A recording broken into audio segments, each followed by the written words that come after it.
जी अस्सलाम वालेकुम। Chapter number 2 चल रहा है और इसके अंदर जो आज हमारा टॉपिक है वो है अमेज़ॉन आईडी हैंडलिंग के रिलेटेड। यूज़र आईडी जो आपकी होती है, इसमें क्या आपके पास किस तरीके से आपने इसको हैंडल करना है, इसमें सस्पेंशन वगैरह जो आ जाती है या अकाउंट ब्लॉक हो जाता है, उसके रीज़न्स क्या होती हैं, इस तरह की चीज़ों को हम आज के लेक्चर में डिस्कस करेंगे। तो स्टार्ट कर रहे हैं अमेज़ॉन यूज़र आईडी हैंडलिंग के रिलेटेड। जो फर्स्ट हमारे पास टॉपिक स्क्रीन पे नज़र आ रहा है, it's a string of letters and numbers. Every seller has a unique Amazon ID and it's in the URL of your store. For example, here is the string for a seller store. The highlighted part is their seller ID. अब जैसे आप कोई भी account अगर आप देखते हैं तो उसके अंदर यूज़र आईडी बोल लें उसको या प्रोफाइल आईडी बोल लें या इस तरीके से एक प्रॉपर यूआरएल बना होता है और उससे आगे एक यूनिक कोड होता है। ठीक है, वो जो यूनिक कोड होता है वो एक स्पेसिफिक उस आईडी का यूनिक कोड होता है बेसिकली, या आईडी होता है उस अकाउंट का। जैसे आप फेसबुक अकाउंट अगर आप बनाएं तो www.facebook.com से आगे जो होता है ना, आपका अपना प्रोफाइल आईडी लिखा हुआ होता है। सेम इसी तरीके से एक स्पेसिफिक अमेज़ॉन का जो कोई भी प्रोफाइल होती है तो जो यूआरएल होता है एक स्पेसिफिक जो है ना लिंक होता है इसी तरीके से, और उससे आगे ये इस तरीके से यहाँ पे जैसे ये यूज़र आईडी लिखी हुई है, ये इस तरीके से यूज़र आईडी वहाँ पे मेंशन होती है। ठीक है, हाईलाइटेड फॉर्म के अंदर ये यूज़र आईडी कंप्लीट यूआरएल जिसको आप कह सकते हैं ना, ये वो आपके पास लिखा हुआ है और उसके अंदर जो यूनिक कोड है जो आईडी का है वो बेसिकली ये वाला है। ठीक है, if you look in your store link you will find your seller id. Every seller has one. Even if a seller changes their store name, their seller id always remain the same. तो ये जो unique ID है basically आपके पास, इससे आप क्या कर सकते हैं कि आपके पास जो है ना उस स्पेसिफिक स्टोर का नाम, ये जो भी चीज़ है वो आपको शो हो जाती है। ठीक है, अब एक कोई भी सेलर है उसकी अपनी यूनिक आईडी होगी। ठीक है, अगर वो अपना स्टोर नेम चेंज कर भी लेता है तो ये सेलर आईडी एक दफ़ा जो क्रिएट हो जाती है ये वही रहती है। ठीक है, जैसे कल हम लोगों ने सेलर आईडी के हवाले से दराज के ऊपर एक चीज़ भी देखी थी, प्रोफाइल के अंदर शो हो रही थी वहाँ पे। ठीक है, जिसको हमने एज ए पैकिंग मटेरियल के तौर पे यूज़ भी किया था वो ट्रिक के अंदर। तो ये उसी तरीके से सेलर आईडी यहाँ अमेज़ॉन के ऊपर भी होती है, जिसको आप जो यूआरएल होता है वहाँ से आइडेंटिफाई भी कर सकते हैं। Unfortunately based on your forum name I can not locate your store front for you. To find yours, click the view my seller profile link found on your store setting. अब store setting के अंदर ना ये बता रहा है criteria कि अगर आपने अपनी सेलर आईडी देखनी है तो इस तरीके से आप स्टोर की सेटिंग में जाके अमेज़ॉन सेलर सेंट्रल के ऊपर अपनी स्टोर आईडी को देख सकते हैं। तो ये क्राइटेरिया बेसिकली जस्ट वैसे ही उन्होंने बताया हुआ है कि यूज़र आईडी क्या होती है और किस तरीके से आपको वहाँ पे नज़र आ रही होती है। ठीक है, इससे नेक्स्ट हमारे पास जो टॉपिक है वो है अमेज़ॉन सेलर्स अकाउंट सस्पेंशन या ब्लॉक जो हो जाता है किसी भी रीज़न की वजह से, ये टॉपिक है Amazon seller account suspension. Account suspension comes as a thunderbolt or to the seller. Most of the time it is unexpected and forever. Every seller knows how strict are the selling norms and customer services on Amazon. Overruling which can drag sellers in an irreversibly bad condition. Here are the top reasons for Amazon seller account suspension and ways to avoid it. अब इसमें कुछ reasons होती हैं आपके पास कि आपका account suspend हो जाता है। ठीक है, इसमें जो रीजंस हैं, कोई पॉलिसी वायलेशंस होती हैं, किसी भी वजह से अगर कहीं पे कोई मसला आता है तो आपका अकाउंट वहाँ पे सस्पेंड हो सकता है।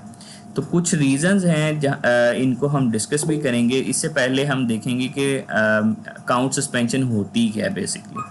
If you are already facing a suspension problem, this write up would come handy to you. अब जो अकाउंट सस्पेंशन है, सबसे पहले हमने ये देखना है कि what is Amazon seller account suspension, कि अकाउंट सस्पेंशन है क्या, इसकी रीज़न्स क्या होती हैं, क्या वजूहात बनती हैं कि जिसकी वजह से आपका अकाउंट सस्पेंड होता है। Amazon seller account suspension means that a seller is no more allowed to sell on the marketplace or sell a particular product that has been marked suspended. Sellers get an Amazon notification mentioning the reason and product number first as a warning, and then a final notification is sent that declares the suspension. कोई भी reason ऐसी जिसकी वजह से आप कह लें कि आपने उनकी कोई पॉलिसी वायलेशन की है या कहीं पे कोई मसला हुआ है, तो अमेज़ॉन की तरफ से पहले आपको एक रीज़न मेंशन की जाती है नोटिफिकेशन बार के अंदर, और प्रोडक्ट नंबर वगैरह या कहीं पे भी कोई अगर इशू है वहाँ पे आपको बताया जाता है कि यहाँ पे ये मसला है, इसको आप सही करें। अगर आप नहीं करते हैं सही, तो आपके पास एंड के ऊपर वो क्या आता है कि एक फ़ाइनल नोटिफिकेशन आती है कि जी आपका ये प्रोडक्ट या अकाउंट सस्पेंड हो गया। ठीक है, तो ये क्राइटेरिया है, ये होता है अकाउंट सस्पेंशन के हवाले से। अब इसकी 3 स्टेजेस हैं अकाउंट सस्पेंशन की। सबसे पहले जो है वो सस्पेंशन है, इसमें क्या होता है, a notification declaring the reason and product that no longer will be entertained by Amazon. However, as seller, you still have the right to put an appeal which is called Amazon suspension appeal. अब इसमें जो suspension है basically, जैसे मैंने पहले बताया कि किसी भी प्रोडक्ट में अगर कोई मसला आ गया तो आपके पास नोटिफिकेशन आता है कि जी ये जो प्रोडक्ट है ये इसमें कोई पॉलिसी वायलेशन की है आपने, या कोई मसला आया है जिसकी वजह से हम जो अमेज़ॉन है वो आपको मेल करता है कि जी जो ये प्रोडक्ट है ना, ये मज़ीद हम इसके ऊपर इसको अलाउ नहीं करेंगे या इसको डील नहीं करेंगे अमेज़ॉन के ऊपर, तो इस वजह से इसको सस्पेंड किया जा रहा है। अब इसके अंदर ये होता है कि एक अपील करने का जो चांस होता है सेलर के पास कि वो अपनी रीज़न बता सके कि उसने ये वायलेशन की है या नहीं की, या गलती से हो गई है, जो भी है वो अपील कर सकता है, रिक्वेस्ट कर सकता है कि जी मैंने ये इसको अपडेट कर दिया, काइंडली मेरे जो प्रोडक्ट है इसको दोबारा से लाइव कर दें। ठीक है, अब डिनाइड जो सेकंड स्टेज है वो उसमें क्या होता है, once you send your appeal you can only hope and request to get your appeal accepted. If not, accept the reality that your appeal has been denied. अब इसमें जो डिनाइड है वो ये है कि अगर आपने अपील की हुई है अकाउंट के लिए या प्रोडक्ट के लिए, और आप जस्ट उम्मीद ही रख सकते हैं इसमें वो अप्रूव होती है या रिजेक्ट होती है, ये अमेज़ॉन ने डिसाइड करना है। अगर आपने कोई जेन्युइन रीज़न अपनी दी हुई है, अमेज़ॉन उसको वेरीफाई करता है, अगर वो अप्रूव कर सकता होता है तो वो कर देता है आपका अकाउंट अप्रूव या प्रोडक्ट को दोबारा लाइव कर देता है।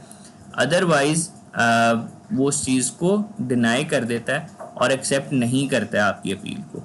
ठीक है, तो ये सेकंड स्टेज है अकाउंट सस्पेंशन की। फिर बात आती है बैंड की। Amazon does not entertain repetitive appeal once it has been denied your plan of action.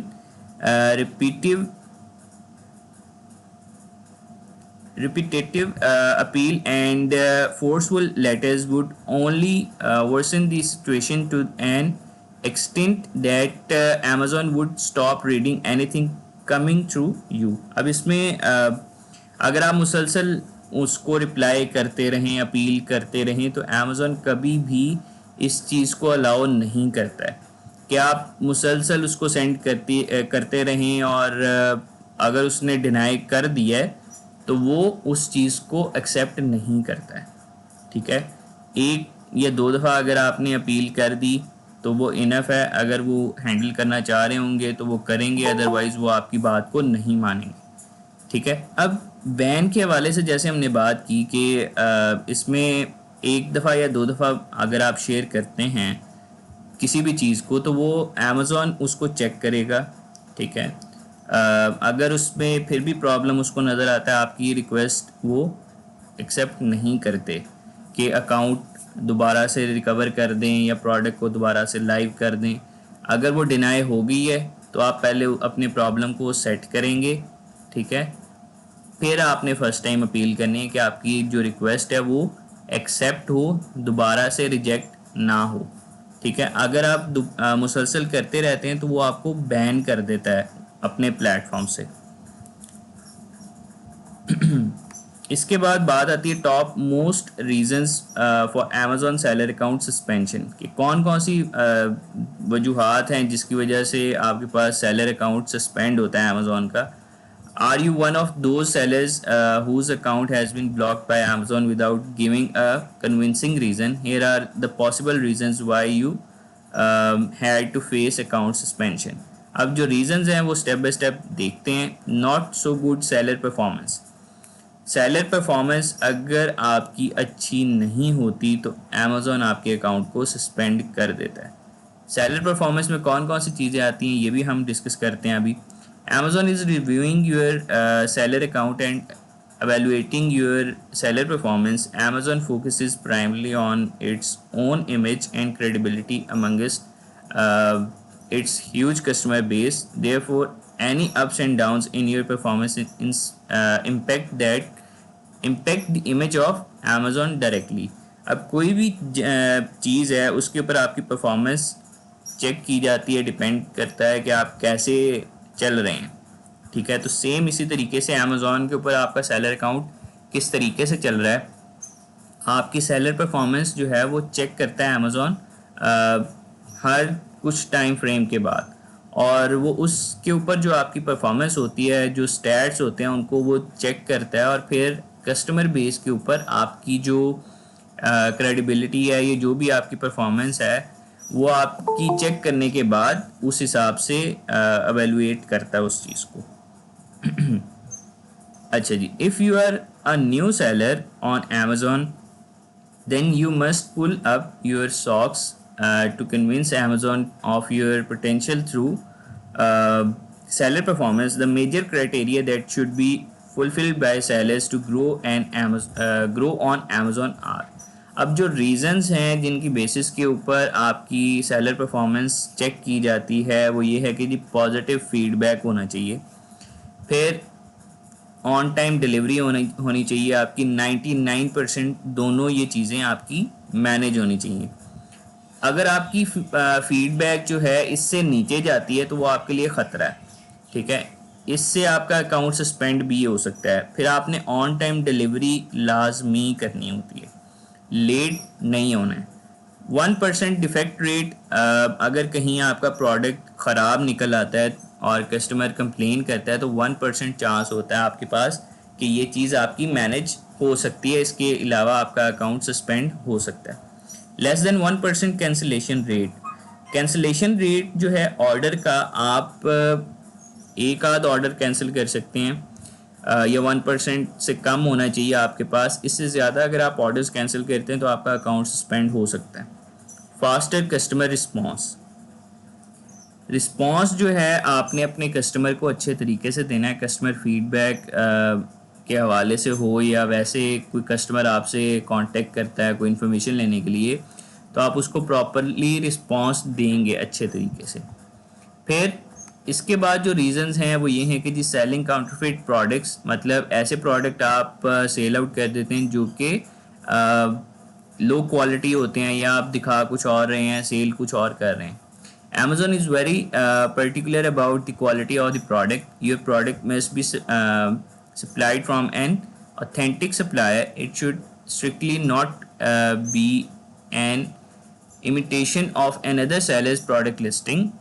Selling imitated products with cheap quality is an offense and ill practice that lead to account suspension. मतलब कोई low quality product आपने नहीं cell करना है, या कोई ऐसा product cell नहीं करना है जो किसी और सेलर का हो और आप उसको सेल करना शुरू कर दें। आपने हमेशा जब भी प्रोडक्ट सेल करना है तो वो ऑथेंटिक सप्लायर से लेके फिर आगे सेल करना है, और आपके पास प्रॉपर जो है ना वो डॉक्यूमेंटेशन होनी चाहिए उसके हवाले से भी। थर्ड जो रीज़न है वो ये है प्रोहिबिटेड प्रोडक्ट सेलिंग.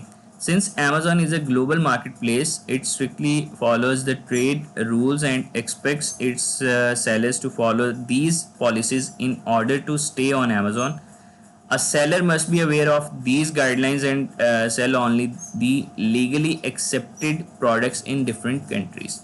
अब जो प्रोडक्ट्स अमेज़ॉन ने एक प्रॉपर लिस्ट बनाई हुई है कि जी आप इस तरह के प्रोडक्ट सेल कर सकते हैं, ये इस कैटेगरी के प्रोडक्ट सेल कर सकते हैं, जो ऐसे प्रोडक्ट्स हैं जो ममनुआ हैं या उनसे मना किया जाता है नॉर्मली मार्केट में सेल आउट करने से, तो उस तरह के प्रोडक्ट्स आप नहीं यहाँ पे भी सेल कर सकते. तो उन्होंने एक प्रॉपर लिस्ट बनाई हुई है, गाइडलाइन बनाई हुई है, आप उसको लेके चलते हैं और चेक करते हैं कि आपका प्रोडक्ट जो है उस कैटेगरी में फॉल तो नहीं कर रहा है. जैसे कह लें कि अल्कोहल वगैरह और इस तरह की जो चीज़ें हैं ये आप वहाँ पे सेल आउट नहीं कर सकते जैसे नॉर्मल आप ट्रेडिशनल मार्केट में या कॉमर्स वगैरह में आप देख रहे होते हैं. ठीक है. Disobeying Amazon's policy.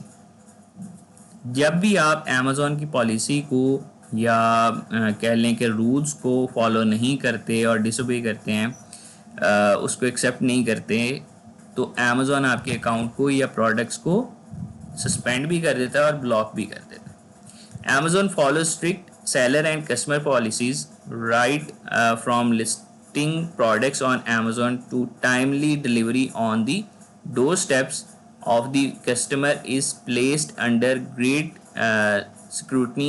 Amazon policy violation can hamper your selling very badly. अब इसमें जैसे मैंने आपको पहले बताया कि आपने Amazon की पॉलिसीज़ को, रूल्स को, गाइडलाइंस को प्रॉपर पढ़ना होता है.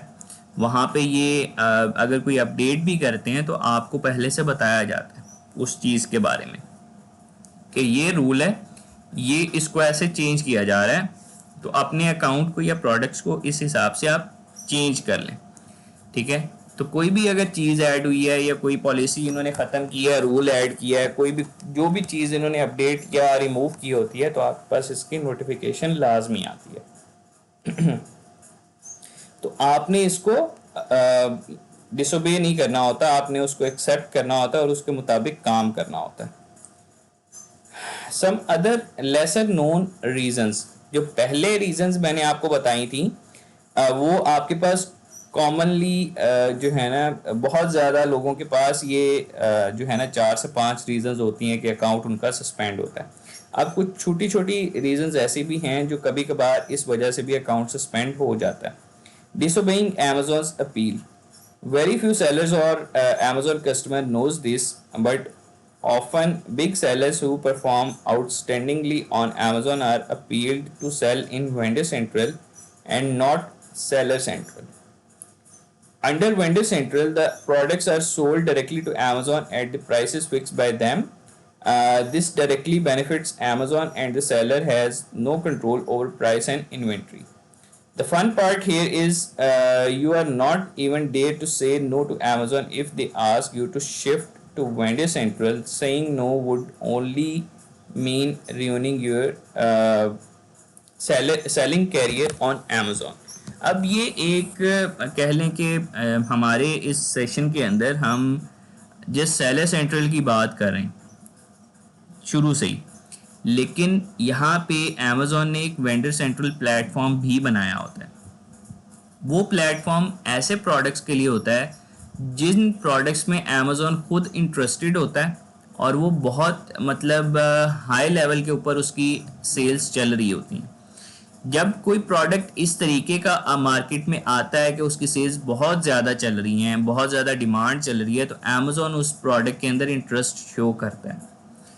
जब वो इंटरेस्ट शो करेगा तो वो सेलर को कहेगा कि भाई आप अपनी एक फ़िक्स प्राइस हमारे साथ कर लें और आपने सामान डायरेक्टली कस्टमर को सेल नहीं करना, आप सामान हमें देंगे, मतलब Amazon को सामान देंगे और Amazon खुद वो सामान बेचेगा.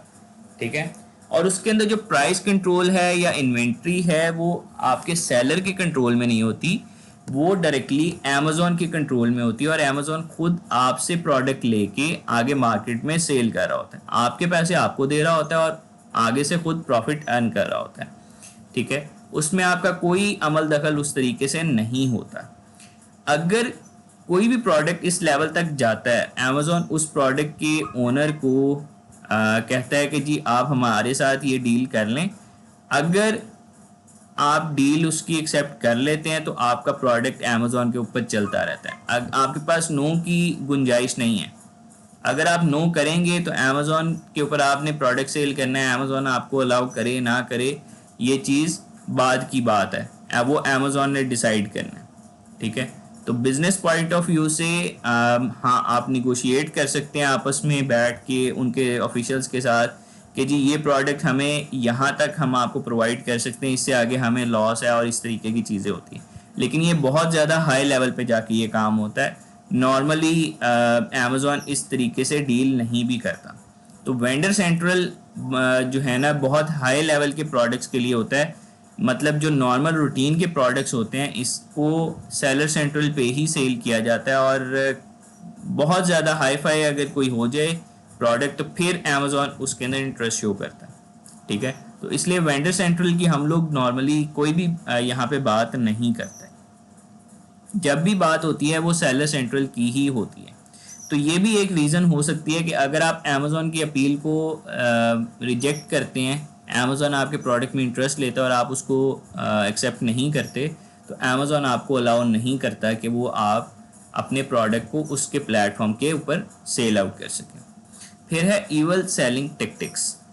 If you go deep in your research on other seller experiences on Amazon, you will find how difficult it has become for them to sell unaffected. Many evil and not so honest sellers practices some tricks to fool good sellers and leave them in miserable selling condition, copying the product and photos without permission, bombarding negative comments on seller's product, tying up entire inventory and then returning them, selling counterfeit products on other marketplaces, falsely trademarking your account name, copying entire listing are some of the evil strategies played by dishonest sellers to want to make millions as early as possible. अब ये evil selling tactics जो हैं ये normal market में भी आप लोग देखते हैं कि जी एक चीज़ है, आपने एक स्टोर बनाया, ठीक है। आप नॉर्मल यहाँ पे अपने गली मोहल्लों में भी ये चीज़ देखते हैं कि एक स्टोर बनता है, कुछ ही दिनों के बाद उसके ऑपोजिट साइड के ऊपर या उसके करीब कोई और बंदा स्टोर बना के बैठ जाता है, ठीक है, कि मार्केट ख़राब की जाए उस बंदे की। एक बंदे ने अपनी प्रॉपर इन्वेस्टमेंट करके एक आइडिया लेके आया, दूसरे ने उसको कॉपी कर लिया और करके बैठ गया, तो उसमें पहले बंदे की मेहनत को वो उसने ख़राब किया। तो ये ईवल सेलिंग टेक्टिक्स होते हैं इस तरह के। और सेम इसी तरीके से अमेज़ॉन के ऊपर भी यही काम होता है कि अगर कोई बंदा है वो बड़े अच्छे तरीके से चीज़ें में अपनी सेल आउट कर रहा था, दूसरा सेलर आता है वो उसके अकाउंट नेम को ट्रेडमार्क करवा लेता है। अगर पहले वाले सेलर ने ट्रेडमार्क नहीं किया हुआ तो दूसरा बंदा आके ट्रेडमार्क करवा ले, तो इसके अंदर ट्रेडमार्क के हवाले से चीज़ें आ जाती हैं। आप कोई भी ऐसा सेलर है जो पहले से बैठा हुआ है, वो अपनी प्रोडक्ट को सेल कर रहा है, तो कुछ लोग ऐसा भी काम करते हैं कि उसके प्रोडक्ट को कॉपी कर लेते हैं, ठीक है, या उसकी परमिशन के बगैर सेम उसी तरह का प्रोडक्ट लेंगे मार्केट से, अपने ब्रांड नेम के साथ रजिस्टर करवा के बैठ जाते हैं, ठीक है, उसके अगेंस्ट, अगर उसने नहीं किया हुआ पहले से ये काम। फिर नेगेटिव कमेंट्स देना शुरू कर देते हैं उसके प्रोडक्ट के नीचे जाके, या मैक्सिमम अमेज़ॉन के ऊपर तो हैंडल हो जाती है ये चीज़, लेकिन दराज के ऊपर ये चीज़ हैंडल नहीं होती। उसमें लोग क्या करते हैं कि बल्क में सामान ख़रीद लेते हैं, जब आउट ऑफ स्टॉक दूसरे बंदे के पास आउट ऑफ स्टॉक में चीज़ चली जाती है, उसको 14 दिन में या एक हफ्ते के बाद रिटर्न भेज देते हैं, ठीक है, उसका बिजनेस ख़राब करने के लिए। तो इस तरह की जो टेक्निक्स होती हैं ये आपके पास ईवल सेलिंग टेक्टिक्स के अंदर आती हैं, और इस वजह से भी आपका अकाउंट सस्पेंड हो जाता है अगर कोई आपके अगेंस्ट कंप्लेन कर दे। कोई भी बंदा अगर इस तरह का काम कर रहा है तो उसके अगेंस्ट आप कंप्लेन भी कर सकते हैं, ठीक है। तो किसी भी सेलर की आप कॉन्फिडेंशियल चीज़ें या कॉपीराइटेड कंटेंट आप नहीं यूज़ कर सकते उसकी परमिशन के बगैर। ना आप उसके प्रोडक्ट के नीचे नेगेटिव कमेंट्स ऐसे दे सकते हैं, ना आप कोई इस तरीके से इन्वेंट्री उसकी डैमेज कर सकते हैं, और लो क्वालिटी प्रोडक्ट्स उसके मुकाबले में आप ला के नहीं सेल कर सकते। अगर आपने ये काम करना है तो आप प्रॉपर वहाँ से उससे परमिशन लेंगे, उसके बाद आप ये काम कर सकते हैं, वरना ये डिसऑनेस्ट सेलर के तौर पे आप वहाँ पे मार्केट में जो है ना कर तो सकते हैं, लेकिन इसमें फ़ायदा कोई नहीं है, लॉन्ग टर्म फ़ायदा इसमें नहीं होता। कुछ लोगों के माइंड में ये होता है कि वो बहुत जल्दी जो है ना वो अर्निंग कर लेंगे, लेकिन इसमें फ़ायदा उस तरीके का नहीं होता। नेक्स्ट जो चीज़ है वो है inefficient detecting mechanism of Amazon. Amazon currently does not have such a robust mechanism that can detect and segregate sellers on the basis of the reasons mentioned above. All Amazon can do is to judge seller performance through customer feedback and reach conclusion. अब इसके अंदर जो Amazon है उसके पास कोई directly कोई mechanism नहीं है कि जहाँ से वो आपकी परफॉर्मेंस को चेक करे, लेकिन जो फीडबैक है या इस तरह की जो भी चीज़ें थी हम लोगों ने पहले डिस्कस की कि रिटर्न आपके पास नहीं होना चाहिए, डिफेक्ट रेट नहीं होना चाहिए, रिस्पॉन्स रेट आपका बेहतर होना चाहिए, तो अमेज़ॉन इन सिनेरियोज़ के ऊपर आपकी सेलर परफॉर्मेंस को चेक करता है और कंक्लूजन तक पहुंचता है, ठीक है, और उस हिसाब से आपके साथ काम करता है आगे। Many seller suspension appeals get rejects because of a lack of documentation by the victim seller who cannot spend days creating documentation for each product. Many victim sellers lose and get their account or product suspension for reasons that were beyond their control. अब for example एक seller है, उसने product बेशक पहले launch किया था, लेकिन उसने ट्रेडमार्क नहीं लिया, उसने अपने अकाउंट या ब्रांड नेम के साथ रजिस्टर नहीं किया हुआ, प्रॉपर डॉक्यूमेंटेशन नहीं बनाई हुई हर प्रोडक्ट की अलग अलग, तो बाद में आने वाला बंदा अगर ये काम करके पहले बैठ जाता था ना, तो अमेज़ॉन ने ये नहीं देखना है, अमेज़ॉन ने ये देखना है कि भाई डॉक्यूमेंटेशन किसकी कंप्लीट है, किसने रजिस्टर किया, किसका आइडिया था, कैसे चीज़ें बिक रही थी। अमेज़ॉन उसके बिहाफ पे अपना जो है ना वो रिज़ल्ट दे देता है। इसमें कभी कभार सही लोगों को भी नुकसान होता है कि जी उनका प्रोडक्ट सस्पेंड हो गया, बाद में आने वालों ने उसका आइडिया चोरी करके अपनी चीज़ें बना ली और उस तरीके से बेचनी शुरू कर दी। तो इसलिए जब भी अमेज़ॉन के ऊपर आप काम करें, आप अपने प्रॉपर ब्रांड नेम को रजिस्टर करवाएं, कंपनी रजिस्टर करें, बिजनेस रजिस्टर करें, प्रॉपर टैक्स फाइल करें, उसके अंदर टैक्स डिपार्टमेंट में अपने आप को रजिस्टर करें। जहाँ जहाँ से अमेज़ॉन आपको बताता है आपने डॉक्यूमेंटेशन आपने लेनी है, और ब्रांड को जब आप रजिस्टर कर लें, प्रोडक्ट उसके ऊपर आपने अपने ब्रांड के लोगोज़ लगाने हैं, ब्रांड नेम के साथ रजिस्टर करके अपने प्रोडक्ट को फिर मार्केट में लॉन्च करना है, ताकि अगर कोई भी बंदा या कोई भी सेलर आपके प्रोडक्ट या आपके अकाउंट को कॉपी करने की कोशिश करे तो आप उसके अगेंस्ट कंप्लेन करके उसके अकाउंट को सस्पेंड करवा सकें, ठीक है, बजाय इसके कि वो आपके मुकाबले में आके बैठ जाए और बाद में अपनी चीज़ें कवर करके आपको उल्टा जो है ना नोटिस भिजवाए। तो आप पहले से अपने आप को प्रिपेयर करके बैठे वहाँ पे, ठीक है। इसके बाद Amazon seller account suspended, here is how to get it back। अब अगर आपका अकाउंट सस्पेंड हो गया है तो कुछ तरीक़ाकार हैं कि जहाँ से आप दोबारा ना कह लें कि रिक्वेस्ट करके उनसे अपील कर सकते हैं कि जी हमें अकाउंट रिकवर करना है, ये वजूहात थी, हमने इनको अपडेट कर दिया, ये चेंज कर लेंगे, रिक्वेस्ट कर सकते हैं आप। तो इनको हम देखते हैं कि कैसे आप अपने अकाउंट को वापस ले सकते हैं। Don't worry if your account has been block, you still have a ray of hope, just don't panic and read what you need to do to reinstate your account. अब जो स्टेप्स हैं वो ये हैं कि जी take refuge in Amazon suspension appeal. You always have an option to prepare a plan of action as a reply to Amazon. Write a convincing, precise and fact-based material that convinces the officials to accept your appeal. If all you need to take care of is, अब इसके अंदर जो आपने appeal करनी है basically वो किस तरीके से अपील करनी है, आपने प्रॉपर कन्विंसिंग वे में प्रिसाइज और फैक्ट्स बताने हैं, प्रॉपर मटेरियल शेयर करना है वहाँ पे अमेज़ॉन के ऑफिशियल्स के साथ कि आप क्या चाह रहे हैं, ठीक है, ताकि अमेज़ॉन आपके इस अपील को एक्सेप्ट कर सके. Do not rush to a reply as soon as you get the suspension notification. Bear this in mind that this is your golden opportunity to fix the things. अब अगर आपके पास suspension की notification आती है, ये नहीं कि आप फ़ौरन उसको रिप्लाई करने बैठ जाएं, ठीक है. ये एक अपॉर्चुनिटी होती है कि आप चीज़ों को सेट भी कर सकते हैं अगर आप करना चाह रहे हैं तो. Refrain from sending multiple letters to seller performance. Late reply from their side means you will have to wait. अगर Amazon के एंड से आपको कोई लेट रिप्लाई मिल रहा है तो आपको भी थोड़ा सा टाइम के बाद रिस्पॉन्स देना चाहिए. फ़ौरन आपने रिस्पॉन्स देना नहीं शुरू कर देना. Don't use unacceptable language.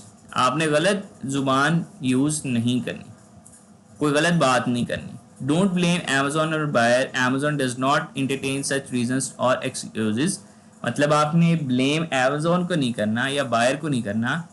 जो गलती हुई है उसको आपने कहना है कि जी ये हमसे गलती हो गई है और इसको हम ऐसे सेटल डाउन कर लेते हैं.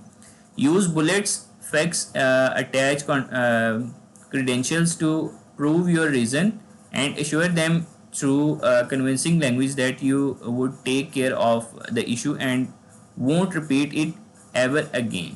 कि आपने प्रॉपर रीज़न बतानी है, कन्विंसिंग लैंग्वेज में बात करनी है कि जी हमसे ये गलती हो गई थी, हम इंशाल्लाह इसको रिपीट नहीं करेंगे और इस इशू को हम सही करेंगे. At any time or situation, all you can do is to wait and wait and wait. If you still don't get a reply, then you will not get one. Consider switching to the next tip. अगर आपके पास एक tip काम नहीं कर रहा तो आप wait करें और नेक्स्ट जो टिप है उसको आप यूज़ कर सकते हैं इस हवाले से. File for arbitration. ये क्या इसमें क्या होता है, दो it is not advisable if you are one of those sellers who have sufficient proofs and credentials that can prove you innocent, then you should take legal actions to fix things on your part. Under arbitration, you can file a complaint before a senior lawyer or retired judge. Both the parties, you and Amazon, will put their case, and judgment that you pass by the legal personality would be binding. The judgment is generally called an award which you cannot overlook. अब इसमें arbitration का जो concept है file for arbitration का, वो ये है कि बाहर की कंट्रीज़ में ये होता है कि प्रॉपर आप कोई सीनियर लॉयर हायर कर लें या रिटायर्ड जज हायर कर लें और केस फाइल करते हैं आप, और उसके अंदर होता ये है कि आप और Amazon के ऑफिशियल्स वहाँ पे इस केस को लेके जाते हैं. अगर आपके पास प्रॉपर क्रेडेंशियल्स हैं, प्रूफ हैं, फिर आप ये काम करते हैं, लीगल एक्शन लेते हैं Amazon के अगेंस्ट. और ये बहुत मतलब कह लें कि हाई लेवल पे जाके ये काम होता है. नॉर्मली इस तरीके का काम आपको नहीं करना चाहिए. अगर आपके पास प्रॉपर प्रूफ हैं, हर चीज़ है, फिर आपके इस केस को जो जजेस हैं वो वहाँ पे कोर्ट के अंदर देखते भी हैं. वहाँ पे डिफरेंट कोर्ट्स बनी होती हैं और वहाँ पे आप अपने केस को फाइल करते हैं और फिर Amazon अगर गलती के ऊपर है तो Amazon आपको अलाउ करता है. अगर आप गलती पे हैं तो आपका अकाउंट वहाँ पे ख़त्म हो जाता है. ठीक है जी. तो ये आपने बहुत अगर हाई लेवल के ऊपर अगर कोई काम हो गया हो तो फिर ये काम करते हैं, वैसे नॉर्मली ये काम नहीं करना है. की tips to avoid Amazon seller account suspension. Provide best customer service. One of the genuine reason why you might face account suspension on Amazon is poor customer service. जैसे पहले भी हमने बात की कि कस्टमर सर्विस की वजह से अकाउंट सस्पेंड होता भी है. तो ये जो टिप्स हैं हमने इनको अवॉइड करना है कि Amazon के ऊपर अकाउंट सस्पेंड नहीं हो और अपनी कस्टमर सर्विस को हमने बेस्ट रखना है. Strive to give your customers the best shopping experience. Keep defect rate, cancellation rate, late shipment rate as low as possible. This will increase your rating, good feedback and enhance your seller performance. कि अपनी seller performance के ऊपर आपने ध्यान रखना है. Cancellation rate नहीं होना चाहिए, डिफेक्ट रेट नहीं होना चाहिए, लेट शिपमेंट रेट नहीं होना चाहिए, और प्रॉपरली अपने ऑर्डर्स को आप मेंटेन करें, उनको फुलफ़िल करवाना है टाइम के साथ, और अच्छे तरीके से अच्छी क्वालिटी का प्रोडक्ट होना चाहिए. गलत प्रोडक्ट आपने नहीं सेल आउट करना है ताकि कस्टमर आपको गलत फीडबैक ना दे के जाए. ठीक है. Check Amazon report regularly. Don't ignore notification और mail sent to you by Amazon. They can be as usual as photos, images और करेक्ट कैटेगरी मैपिंग.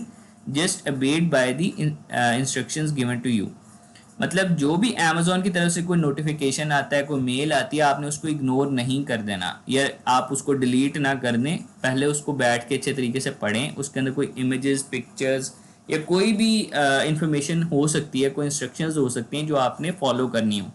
कभी कभार नॉर्मल कह लें कि अपडेट्स की भी इंफॉर्मेशन आ रही होती है, लेकिन कभी कभार वो आपको टिप्स भी बता रहा होता है कि आप ये काम कर लें. ठीक है. कोई पॉलिसी अपडेट हो रही है तो आपने उसको फॉलो करना होता है.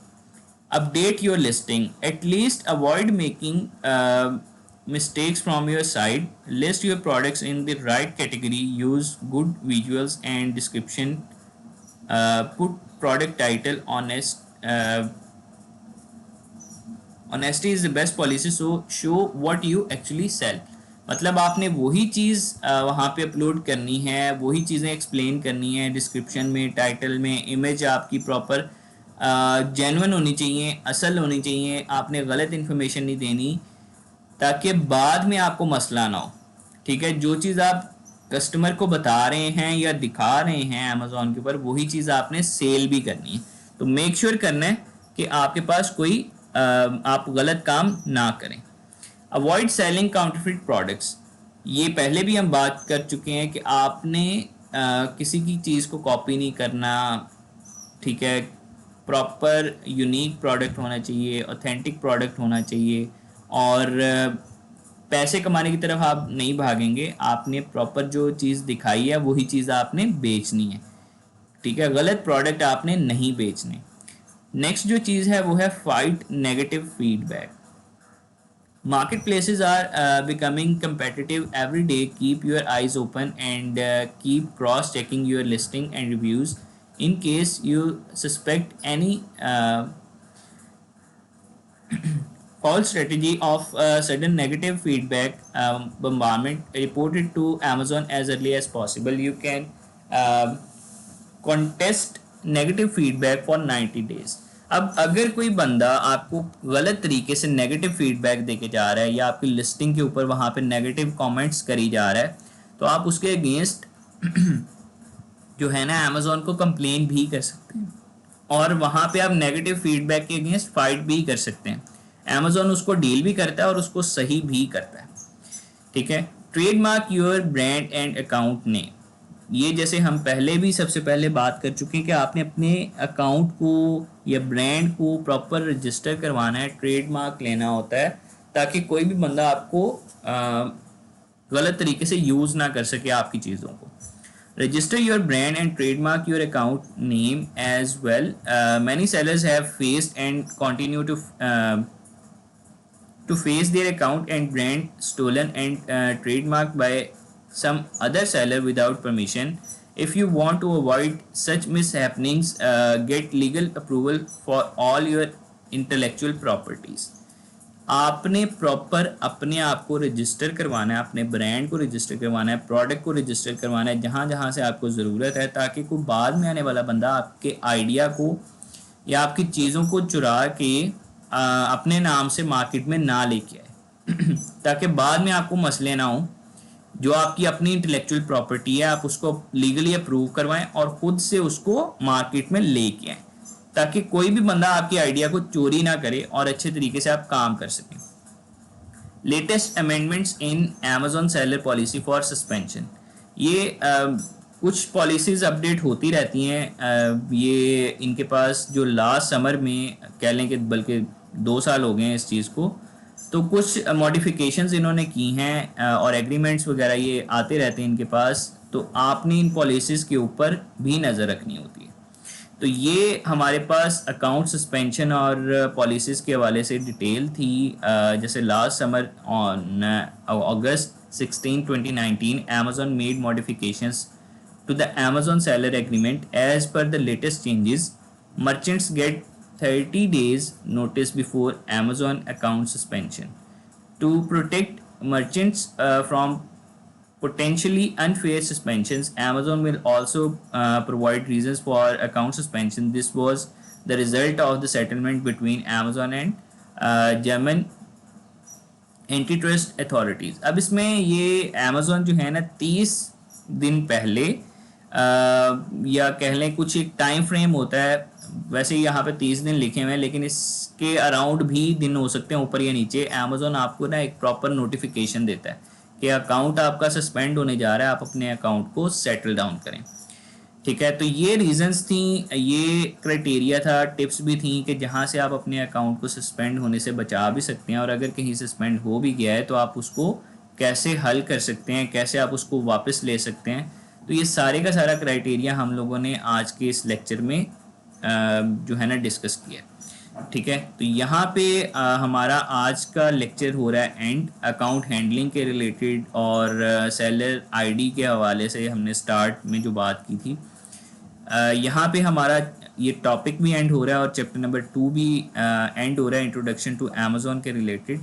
तो यहाँ पे हम आज के लेक्चर को कर रहे हैं एंड। जज़ाकल्लाह।